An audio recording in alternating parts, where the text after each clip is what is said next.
로이터 통신은 2022년 12월 20일 기사에서 마이크로소프트가 넷플릭스 인수를 검토 중이라고 보도했습니다.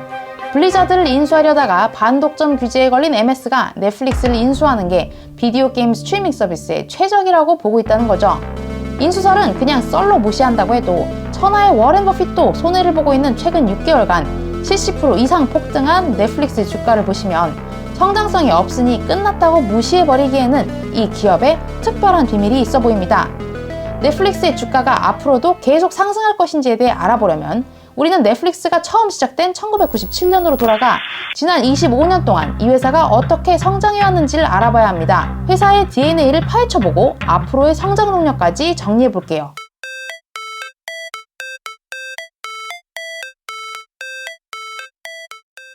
옛날 비디오 대여점이 동네에 하나씩 있던 시절, 비디오 왕국은 블록버스터라는 체인이 전 세계 9천여 개의 지점을 내며 독점하고 있었어요. 블록버스터는 하루라도 늦게 반납하면 물리는 연체료로 연간 8억 달러의 수익을 올리며 독재자로 군림했죠. 그런데 어느 날 넷플릭스의 공동 창업자 리드 헤이스팅스가 영화 아폴로 13의 반납을 깜빡해서 40불, 우리 돈 거의 5만 원 가까이 연체료를 블록버스터에 물게 됩니다. 헤이스팅스는 이 기간 내로 반납을 해야 하는 이 시스템이 너무나 불편하다고 생각하면서 넷플릭스를 창업해야겠다라고 생각하기 전에 먼저 와이프한테 들을 잔소리가 떠올랐다고 하죠. 1997년 헤이스팅스는 당시 아마존의 눈부신 성장을 보면서 영화도 인터넷으로 주문해서 볼 수 있으면 좋겠다라는 아이디어로 넷플릭스를 창업합니다. 이렇게 50억 달러의 가치를 가진 블록버스터를 상대로 이제 겨우 5천만 달러의 수익을 낸 넷플릭스의 대결이 시작됩니다. 딱 100배 차이 나는 게임이었어요. 그럼에도 불구하고 넷플릭스는 연체료가 없는 DVD 대여 서비스로 엄청난 매출 증가세와 가입자 증가율을 이끌어냅니다. 그런데 2000년대 초 닷컴 버블이 붕괴되면서 자금난에 직면하게 돼요. 지금이나 그때나 넷플릭스의 수익 모델은 충분한 가입자가 뒷받침되어 있지 않으면 운영 비용이 수익을 넘어설 수밖에 없었거든요. 그런데 닷컴 버블이 꺼지면서 추가적인 자금을 끌어오는 게 힘들어진 거예요. 결국 넷플릭스의 공동 창업자들은 2000년 9월 블록버스터의 CEO를 만나서 넷플릭스를 5천만 달러에 사라고 제안하죠. 그런데 그때 당시 블록버스터는 그 제안을 농담으로 받아들였다고 해요. 그만큼 넷플릭스의 구독 서비스를 대수롭지 않게 생각했던 거죠. 이때 넷플릭스의 재정난은 직원 120명 중 3분의 1을 해고해야 할 정도였는데 그래도 죽으라는 법은 없는지 2001년에 제일 인기 있는 연말 선물이 DVD 플레이어였다고 해요. 당연히 넷플릭스의 DVD 구독 서비스가 엄청난 인기를 얻게 되었고 2002년 5월에는 주당 15달러의 기업 공개 상장까지 성공하게 됩니다. 아마 여기까지는 넷플릭스에 관심 있는 분들이라면 많이들 알고 계신 부분일 거예요. 대부분은 이 이후에 블록버스터가 내부 부채 때문에 망했고 넷플릭스가 스트리밍 서비스의 경쟁에서 이겼다는 것만 기억하죠. 그런데 우리가 넷플릭스의 현재 상황을 이해하기 위해서는 넷플릭스가 2000년에서 2003년 사이에 재정적인 위기를 어떻게 헤쳐나오는지 하는 부분을 기억해야 합니다. 넷플릭스는 2002년 1분기에만 450만 달러의 손실을 기록하는데 2002년 5월 IPO 이후에도 여전히 재정난에 시달려요. 그리고 이 위기가 2003년까지 지속되는데 이때의 뼈저린 경험을 단순 DVD 렌탈 중심 사업에서 다양한 요금제와 서비스를 만들어내는데 녹여냅니다. 넷플릭스 이전에는 시청률을 보고 어떤 프로그램이 대박이 났다, 아니면 몇만 명이 그 드라마를 봤다더라, 이런 식으로 평가를 했어요. 그런데 넷플릭스는 반대로 컨텐츠의 홍수 속에서 고객 만족도를 높이는 방법을 고민합니다. 바로 개별 프로그램이 아니라 개별 시청자가 시청한 영화나 프로그램의 수에 초점을 맞춘 거예요. 이 미묘한 차이를 통해서 넷플릭스는 개별 사용자당 시청하는 영화를 최적화할 수 있었어요.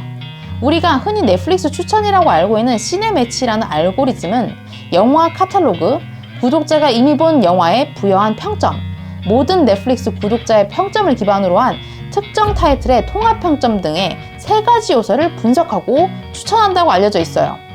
시네매치 알고리즘의 효과를 단적으로 보여주는 게 유료 구독 전환율입니다. 1999년 넷플릭스가 한 달 무료 평가판을 사용 후에 유료 전환 프로모션을 내놨을 때 단 20%의 고객만이 유료 구독에 응했다고 하죠.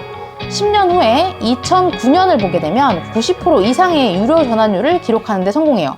그렇지만 넷플릭스는 시네매치를 빅데이터를 활용해 단순히 고객 유지율을 높이는 데에만 쓴 게 아니에요. 사용자의 이용 경험을 강화하는 데도 사용했어요.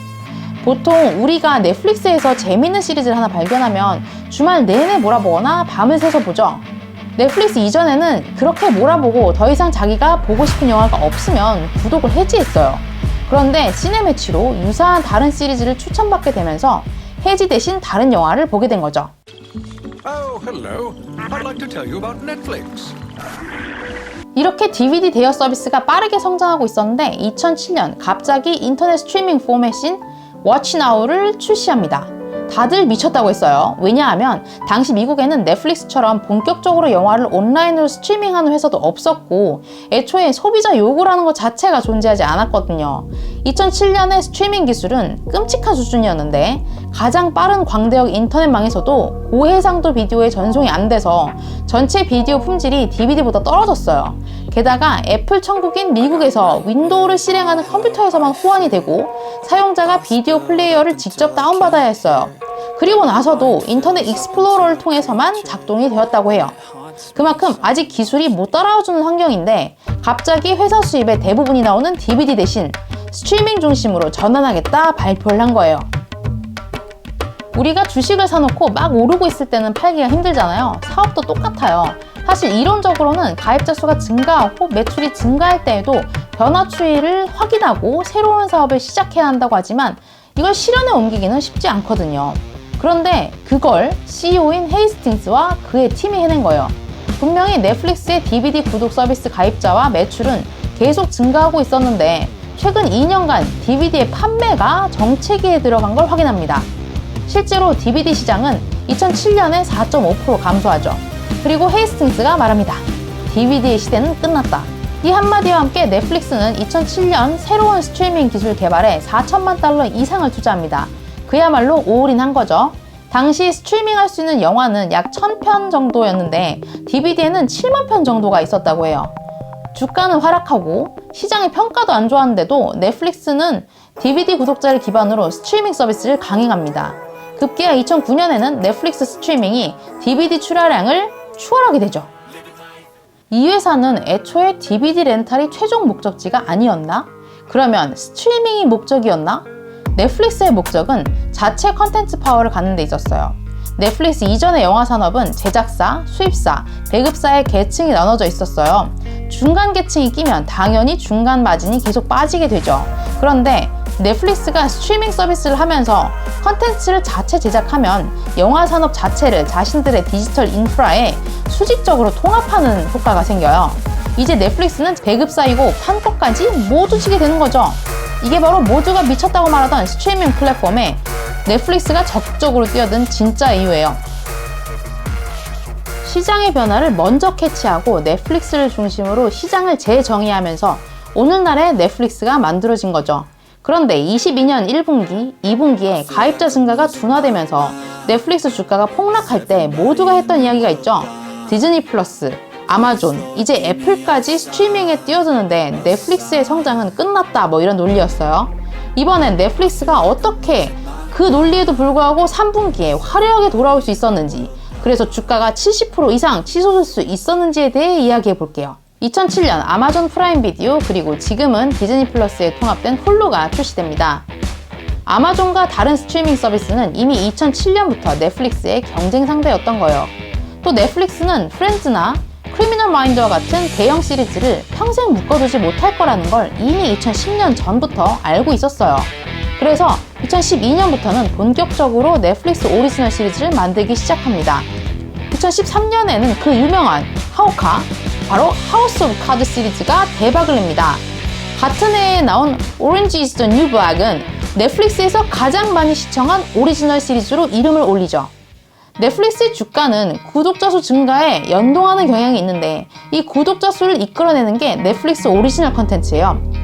넷플릭스도 이 사실을 정확하게 알고 다른 어떤 경쟁사보다도 무지막지하게 돈을 붓고 있습니다. 버지니아대 조사에 따르면 2017년 넷플릭스가 컨텐츠에 63억 달러, 우리 돈 7조 9,500억 원을 쓸 때 아마존은 45억 달러, 우리 돈으로 5조 6,800억 원 정도를 썼대요. 디즈니가 인수한 훌루역 겨우 25억 달러 썼습니다. 2017년에만 이렇게 쓴 게 아니에요. 2016년부터 2022년까지 그 어떤 스트리밍 업체보다도 훨씬 더 많은 금액을 전 세계 시장에서 뿌렸어요. 그 결과로 2016년에는 2.8%에 불과하던 넷플릭스 오리지널의 비율이 2022년에는 50.7%로 증가합니다. 그런데 이 넷플릭스 오리지널 컨텐츠를 자세히 보게 되면 다른 스트리밍 서비스와 가장 극명한 차별점을 찾을 수 있습니다. 바로 로컬라이제이션, 현지화예요. 하버드 비즈니스 리뷰에 따르면 넷플릭스는 해외 시장 진출 7년 만에 190개국으로 확장했고 이 중 17개 시장에서 오리지널 컨텐츠를 제작하고 있습니다. 중요한 점은 로컬 컨텐츠가 단순히 로컬 시장을 위해서 제작되는 게 아니라 글로벌을 위한 로컬을 표방하고 있다는 거예요. 예컨대 한류 스타 송혜교가 나오는 드라마인 더 글로리는 철저히 한국 내의 이야기이지만 공개 이틀 만에 전 세계 순위 5위를 기록합니다. 흥행의 대륙을 가리지 않는 건 사실 오징어 게임 때부터 입증이 된 거죠. 넷플릭스는 이 오징어 게임을 시작으로 해서 효율적으로 컨텐츠를 만들면서 세계 시장을 공략하는 방법을 터득했어요. 특히 이런 비용 효율성의 강조는 22년 1분기와 2분기에 구독자 감소를 겪으면서 더욱 강조됩니다. 종전에는 다양한 컨텐츠에 아낌없이 붓던 제작비를 효율적으로 사용하겠다고 발표한 거죠. 즉 가성비 높은 상품에 투자를 하겠다는 거예요. 블룸버그에 따르면 오징어 게임의 회당 제작비가 240만 달러였는데 기묘한 이야기가 회당 800만 달러, 더 크라운이 회당 1000만 달러가 들었다고 해요. 그런데 오징어 게임이 창출한 가치는 9억 달러라고 하죠. 제작비 측면에서 가성비가 내리는 게 바로 한국당이라는 걸 보여주는 거예요. 그런데 넷플릭스의 큰 그림은 단순 가성비에 있지 않아요. 가성비 좋은 한국 컨텐츠가 아시아 태평양 지역 전체의 성장을 이끌어내고 있기 때문입니다. 2019년 부산에서 열렸던 한 아세안 정상회의에는 넷플릭스의 CEO 리드 헤이스팅스가 직접 참가해서 한류가 아시아를 이끌고 있다고 밝히면서 한국 업체와의 협력 계약을 자랑하고 그렇게 한국의 문화성을 엄청나게 칭찬해요. 그리고 그 이유가 22년 3분기에 드러나게 되죠. 22년 1분기, 2분기 디즈니 플러스에 처참하게 발리고 있던 넷플릭스가 3분기에 화려하게 돌아온 데에는 아시아 구독자의 미친 증가세가 이유로 꼽힙니다. 22년 3분기에 넷플릭스 구독자가 241만 명이 증가했는데 이 중에 143만 명이 아시아 태평양 지역 증가분이었던 거예요. 여기에서도 넷플릭스의 발빠른 포지셔닝 기술이 빛이 나는 거죠. 쉽게 말해서 촉이 좋아요. 넷플릭스는 이미 10년 전부터 북미 시장이 아니라 해외로 눈을 돌렸어요. 이제 패턴이 보이시나요? 넷플릭스는 DVD 시장에서 돈을 잘 벌고 있던 때에도 발빠르게 스트리밍 시장으로 이동했고 다른 스트리밍 업체들이 영업권 컨텐츠에만 집중할 때 아시아 중동으로 영역을 넓혔어요. 이번에는 넷플릭스가 2021년부터 확장하고 있는 게임 시장에서도 그 촉이 통할지 한번 알아볼게요. 2007년 처음 출시된 언차티드는 발매 당시 엑스박스 360에 밀리고 있던 플레이스테이션 진영에 그야말로 혜성처럼 나타나서 2017년 외전 잃어버린 유산편으로 완결될 때까지 나올 때마다 호평을 이끌어낸 액션 어드벤처 게임입니다. 인디아나 존스 시리즈의 스토리라인과 툼레이더 시리즈 스타일의 액션을 가미한 언차티드는 완결이 나온 이후에도 그 미친 인기로 실사 영화화까지 진행되죠. 이 게임의 배급을 소니 인터랙티브 엔터가 맡았고 영화의 제작을 플레이스테이션에서 맡았습니다. 배급도 당연히 소니 픽처스에서 맡았고요. 이걸 스트리밍만 넷플릭스에서 했으니까 오리지널 컨텐츠 부자인 넷플릭스에서 얼마나 배가 아팠겠어요. 언차티드의 예시에서 볼 수 있듯이 넷플릭스는 자신들이 추구하는 수직적 통합을 게임 시장에서도 확인하게 됩니다. 그러니 넷플릭스가 역으로 게임 산업에 진출하고 싶어하는 것은 어쩌면 너무나 당연한 수순인 거죠. 그런데 TV를 매체로 전 세계에서 구독자를 가장 많이 갖고 있는 넷플릭스에는 수많은 스토리라인과 컨텐츠는 있지만 게임 기술이 없죠. 밖에서 인재를 데려오고 게임 회사를 사들이기 시작합니다. 넷플릭스 CEO 리드 헤이스팅스는 19년까지 페이스북의 이사회에 속해 있었기 때문에 페이스북에서 게임 인재에 접근하는 것도 쉬웠던 것 같아요. 넷플릭스의 CEO는 다른 엔터테인먼트 장르 간의 풍부한 상호작용이 일어나는 놀라운 경험을 하고 영화나 드라마 시리즈를 배출하는 게임을 보게 될 것이라고 발표합니다. 넷플릭스 인터랙티브 프로그램들을 보게 되면 넷플릭스가 원하는 상호작용이 어떤 느낌인지 살짝 간을 보여줍니다. 구독자가 이야기를 만들고 질문에 답을 하게 만들어놨죠. 예를 들어서 장화 신는 고양이를 직접 게이머가 조작할 수 있다고 생각해보세요. 요즘 영화판에서 유행하는 4D 극장을 TV로 경험하는 것과 유사한 효과를 줄 거고 그런 플랫폼은 넷플릭스가 유일할 거예요. 21년 11월 2일 드디어 전 세계 안드로이드 사용자를 위해 모바일 게임을 공식 출시합니다. 넷플릭스의 구독자라면 넷플릭스의 게임에 무료로 접근할 수 있게 된 거죠. 사실 별것 아닌 것 같지만 넷플릭스는 DVD 시장에서 스트리밍으로 넘어갈 때도 똑같은 방법을 썼어요. 기존 DVD 구독자들에게 스트리밍 서비스를 무료로 제공한 거죠. 물론 넷플릭스의 스트리밍 서비스와 게임은 넷플릭스의 CEO가 밝힌 것처럼 서로 상호작용이 필요한 관계이거든요. 그래서 넷플릭스가 스트리밍 서비스를 절대 버리지는 않겠지만 현재 레드오션이 된 스트리밍 시장을 타개할 수단으로 게임을 바라보고 있는 건 확실합니다. 22년 3월에는 본격적인 게임업계 확장의 일환으로 6,500만 유로의 넥스트 게임즈를 인수하고 기묘한 이야기를 바탕으로 한 모바일 게임 스트레인저 띵스 퍼즐 테일즈를 개발합니다. 두 개의 더 워킹 데드 모바일 게임도 이 시기에 개발되죠. 비슷한 시기에 세 번째 게임 스튜디오 인수가 이루어지는데 바로 미국 비디오 게임 회사 보스파이트 엔터테인먼트가 인수가 미공개 빅딜의 주인공이 됩니다. 최근에는 게임 스튜디오 스프라이폭스를 인수하면서 총 6개의 인하우스 게임 스튜디오를 갖게 되었어요. 한편 넷플릭스의 이러한 횡보를 유심히 지켜보고 있던 게 마이크로소프트예요. MS는 비디오 게임 스트리밍 확대를 목표로 갖고 있었는데 이미 전 세계 TV를 장악하고 있는 넷플릭스가 게임 스트리밍 시장으로 들어오게 되면 MS로서는 당연히 넷플릭스의 인수를 고려할 수밖에 없는 상황인 거죠. 원래 MS는 블리자드를 690억 달러에 인수할 계획이었는데 이게 또 미국과 유럽에서 독점이다 이렇게 걸려서 무산될 거라고 하거든요. 게다가 최근 넷플릭스 주가를 보면 주당 700달러까지 가던 팬데믹 대비해서 꽤 저렴한 금액이라는 생각이 들 수도 있어요. 현재 MS의 시장 가치가 넷플릭스의 13배에 달한다고 하니까 총알은 충분합니다. 게다가 지금 넷플릭스와 마이크로소프트와의 사이가 굉장히 좋아요. 넷플릭스 CEO 헤이스팅스는 마이크로소프트의 이사회 멤버고요. 넷플릭스가 광고가 추가된 요금제를 만들어서 글로벌 광고 파트너로 구글을 버리고 MS를 선택하게 됐죠. MS는 엑스박스에 광고를 부착해 수익을 내는 방법도 모색하고 있다고 알려져 있어요. 확실히 MS와 넷플릭스는 서로에게 꼭 필요한 요소들을 가지고 있는 것 같죠? 끝없이 컨텐츠에 돈을 들이붓고 있는 넷플릭스가 게임 기술을 가진 현금 부자 MS와 손을 잡게 될 가능성은 매우 높아 보입니다. 항상 새로운 마켓 포지셔닝을 개척해 나간 넷플릭스의 다음 행보가 굉장히 기대되는 부분이죠. 어떤 기업에 투자를 하기 전에 그 기업을 운영하는 사람과 그 기업이 위기를 헤쳐나간 순간들을 아는 것이 우리의 투자 주권을 지키는데 무엇보다 중요하다는 것을 오늘을 통해서도 또 알게 되셨으면 좋겠습니다. 저와 함께 세계 경제와 투자 주권을 지키기 위해 공부하실 분들 구독, 좋아요 눌러주세요. I see her rolling up, Uber black Cadillac, high heel boots and a sexy body